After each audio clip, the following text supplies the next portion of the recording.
Hello everybody, Christopher Lentz here.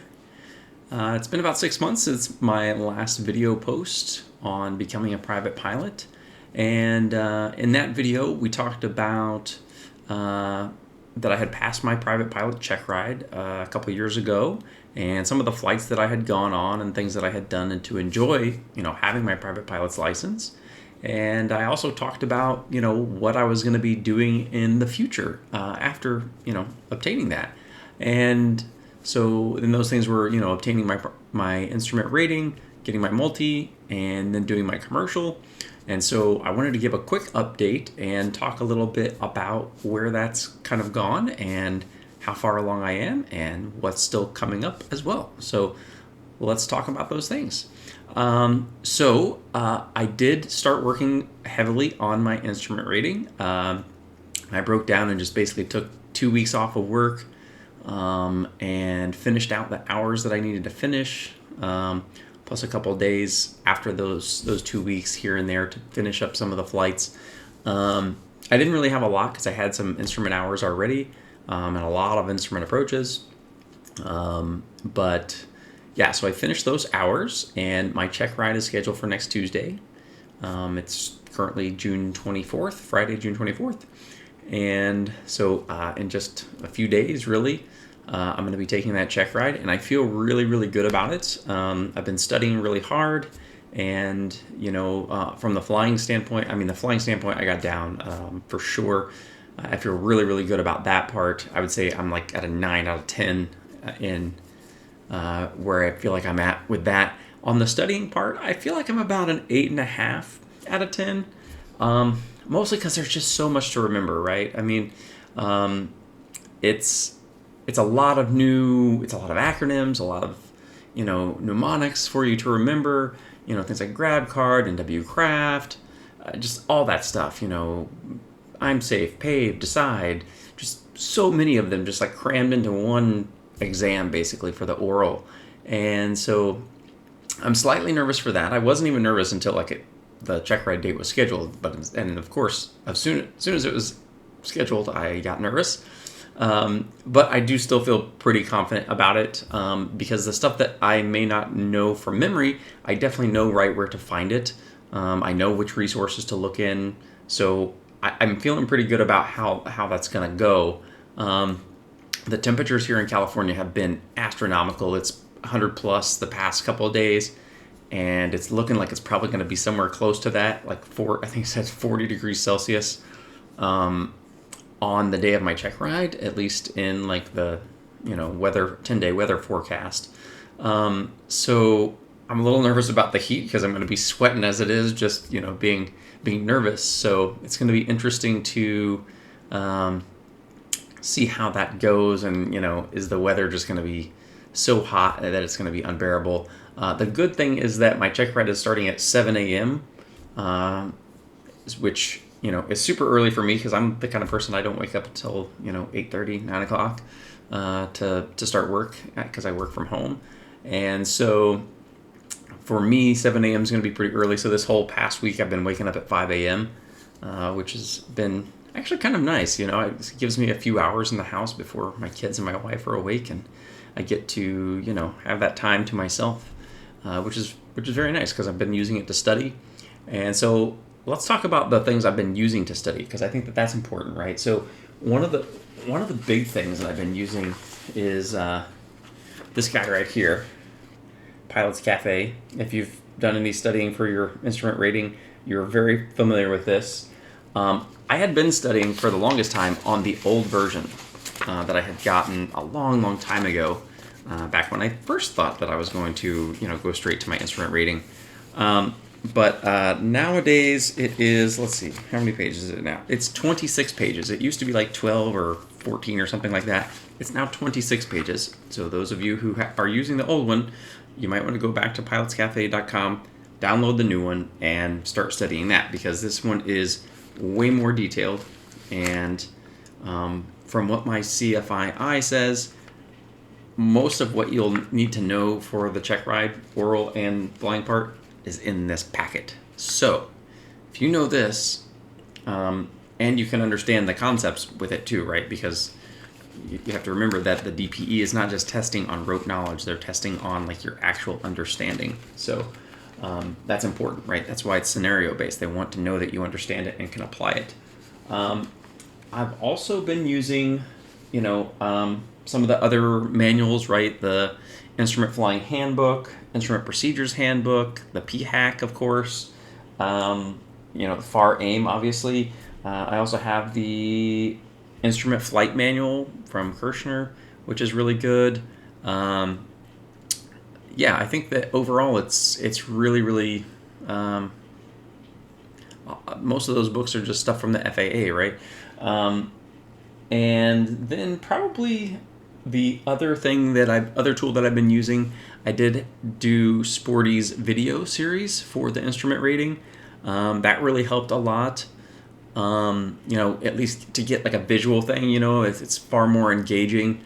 And then I also used a video series from a DPE. And right now I'm failing to remember his name, but I will make sure that I link these things in the video notes, so that in the video description, so that you guys can go and check these out. VSL something or other is the channel on YouTube, and the guy, he's a DPE, and he goes through in pretty good detail about like what things he's looking for each one of the different sections within the instrument rating ACS. So that's very, very, very helpful. I mean, knowing kind of what the DPE is going to be looking for specifically, and, understanding the concepts of, hey, you don't have to fly the airplane perfectly, right? You don't have to do everything perfectly, except for with one thing. There's one thing, right? And that is, on the final approach segment, you cannot be below where you're supposed to be. Okay, it's plus 100 minus 0, and they mean 0. So it's a bust for the Checkride if you do that.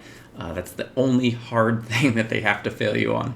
So, keeping those things in mind, right? Then the other thing that I used, Fly 8 Mike Alpha, I went through, watched his oral exam preps for instrument rating. I think he has a couple of those videos that are just the free ones, right? Just to kind of get little nuggets here and there, right, about things and how to answer the questions and those types of things, right? So those are the biggest ones that I used, and I think that they probably had the most value for me, right? And what I did was I kind of swapped back and forth between reading and watching the videos. And the reason I did that was to keep myself engaged, right? I know myself, I have a limited amount of like attention span for certain things. And if you're like me, some of the FAA books are pretty boring to read. In fact, they're great pre-sleep things to read if you want to fall asleep. And then the other things that I've used, or methods I should say that I've used, are to basically, after I've like read all those things, then I try, especially the mnemonics, right? I go through and I try to write down all of the mnemonics from memory again, right? To make sure that I have that, right? So you have to remember that learning, and this is coming kind of right out of the fundamentals of instruction, which we'll talk about some of that later. This is coming out of the fundamentals of instructing book, right? Like, is that the more of those senses that you can engage for yourself, the better prepared and the more you're going to remember it, and the easier it's going to be to apply that stuff later, because you have a different understanding of it than just that rote memorization. So I'm doing that, right? And that's for the memorization, but the memorization is so that I can digest more information, right? So that's what I'm doing. I'm writing notes. I'm taking notes about the things that I can't seem to get through and really remember, and then finding a way to remember it, right? So I'm really big into memory palaces. I'm not super great at it yet, but I think that they really, really help with at least the memorization portion, and I think that they're a good tool to help you remember things that are difficult to remember. So if you don't know anything about memory palaces, go look it up online. There's tons and tons and tons of videos on that stuff. A great example is Darren Brown, who's a UK-based mentalist, I would call him.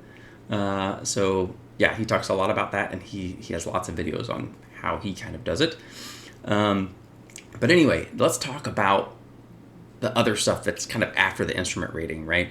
Because in the last video, we talked about like multi-engine and commercial kind of coming after this. And I said I wasn't sure whether I was going to do CFI or, whatever I was going to do, right? Well, I have made the decision. I am going to pursue my CFI and my CFI-I and probably my MEI all together. I did actually do some multi-engine flying in a Technum, which was really, really cool. Lots of right rudder. My leg was pretty sore after that day. But yeah, so there was just a great price from the one of the flight schools nearby for a multi-engine program because they just got this airplane and the price was just way too good to pass up. So I went ahead and bought it. And so once I get the instrument rating squared away on Tuesday, I'm going to be starting that multi-engine training and completing that. And hopefully that will maybe take a week or two, would be my guess, if I can do it pretty consistently. I'd like to do it like every single day or every other day like I was doing with the instrument stuff. That will really make it fly by fast. And then when I go to do the multi, I'm probably going to hold off on actually doing the exam just a little bit. And the only reason I want to do that is because I want to do my commercial, and then I basically want to do my commercial plus commercial multi plus commercial, all the pieces of the puzzle basically added on to each other. So, and then after that's done, the CFI stuff. And obviously I have to do all the written tests for some of these things. I do have my endorsement for the commercial written, which I got because I'm using the Sporties, or no, not the Sporties. I'm using the ASA, like ground school basically for the commercial rating. I also got it for the instructor, CFI. So I have both of those done, and I don't have the CFI one done yet because I only have just barely touched it. Like when I was really feeling a little bit of plateau for the instrument stuff, I went and studied like some commercial stuff or the instrument stuff, the CFI stuff, just to kind of like give my brain a break from this repetitive same stuff that I was studying. So that's the plan for those things and how I'm going to accomplish them. And I'm basically going to be doing them the same way that I did this one, right? Same kind of study habits, same kind of approach to, looking at videos, reading the books, writing down the stuff that I can't really necessarily remember, and going back to review it, trying to create the memory palaces where things are just things that definitely need to be memorized.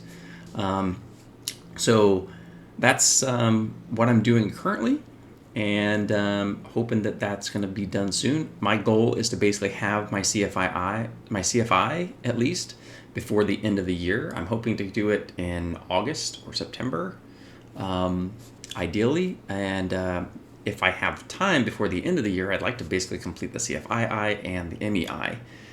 So we'll see how far along we get to there. I do have some hours to build still, but I think that between the multi and the commercial, I'll probably get to where I need to be basically. So, I think that's the plan.